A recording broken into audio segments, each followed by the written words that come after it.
ഒരു അപൂർവ രോഗത്തോട് പോരാടി ലോകത്തിലെ ഏറ്റവും മികച്ച ഫുട്ബോൾ താരമായി മാറിയ ഒരു ബാലന്റെ കഥ. 1987 അർജന്റീനയിൽ ജനിച്ചത് ലിയോണൽ ആൻഡ്രിയാസ് മെസ്സി വെറും 9 മാസം പ്രായമുള്ളപ്പോഴേ അദ്ദേഹം തന്റെ മൂത്ത സഹോദരന്മാർ കളിക്കുന്ന ഫുട്ബോളിനെ പിന്തുടരാൻ തുടങ്ങി. പിന്നീട് ഭക്ഷണം കഴിക്കുമ്പോഴും യാത്ര ചെയ്യുമ്പോഴും ഉറങ്ങുമ്പോഴും പോലും അദ്ദേഹത്തിന് ഒരു പന്ത് വേണമായിരുന്നു. പന്തില്ലെങ്കിൽ പ്ലാസ്റ്റിക് ബാഗിൽ സോക്സ് നിറച്ച് സ്വന്തം പന്തുണ്ടാക്കുമായിരുന്നു.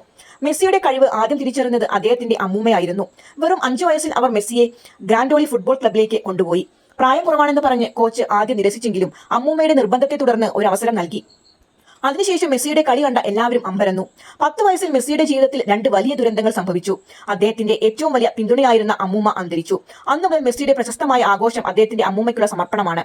അതേ സമയത്താണ് മെസ്സിക്ക് ഗ്രോത്ത് ഹോർമോൺ ഡെഫിഷ്യൻസി എന്ന അപൂർവ രോഗം കണ്ടെത്തിയത്. അതുമൂലം അദ്ദേഹത്തിന്റെ ശരീരത്തിന്റെയും ഉയരത്തിന്റെയും വളർച്ച മറ്റുള്ളവരെക്കാൾ മന്ദഗതിയിലായി. ചികിത്സയ്ക്കായി ദിവസവും സ്വന്തം ശരീരത്തിൽ ഇഞ്ചക്ഷൻ എടുക്കേണ്ടി വന്നു. എന്നിട്ടും മെസ്സി മറ്റുള്ളവരെക്കാൾ ഉയരം കുറഞ്ഞവനായിരുന്നു. എന്നാൽ അതിനെ തന്നെയാണ് അദ്ദേഹം തന്റെ ഏറ്റവും വലിയ ശക്തിയാക്കി മാറ്റിയത്.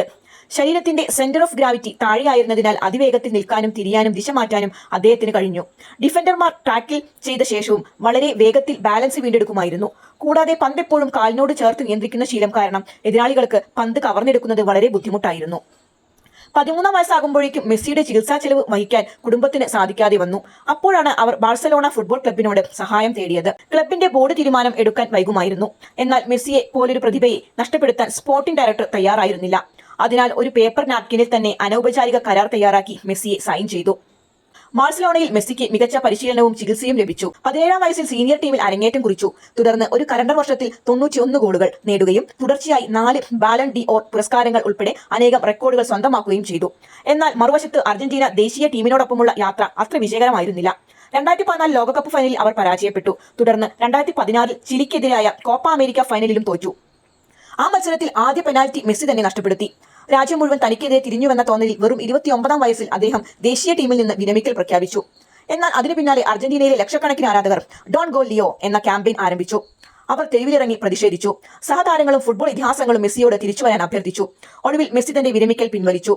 2021 അർജന്റീനയ്ക്ക് 28 വർഷങ്ങൾക്ക് ശേഷമുള്ള ആദ്യ സീനിയർ ട്രോഫിയായ കോപ്പ അമേരിക്ക നേടിക്കൊടുത്തു. തുടർന്ന് 2022 ഖത്തറിൽ നടന്ന ഫിഫ ലോകകപ്പെത്തി അർജന്റീന വീണ്ടും ഫൈനലിലെത്തി. ഫ്രാൻസിനെതിരെ മത്സരം 3-3 എന്ന സമനിലയിൽ അവസാനിച്ചു. വീണ്ടും പെനാൽറ്റി ഷൂട്ടൌട്ട്. എന്നാൽ ഇത്തവണ മെസ്സി പിഴച്ചില്ല. ഒടുവിൽ മെസ്സിയും അർജന്റീനയും ലോക ചാമ്പ്യന്മാരായി. എന്നാൽ അദ്ദേഹത്തിന്റെ യാത്ര അവിടെ അവസാനിച്ചില്ല.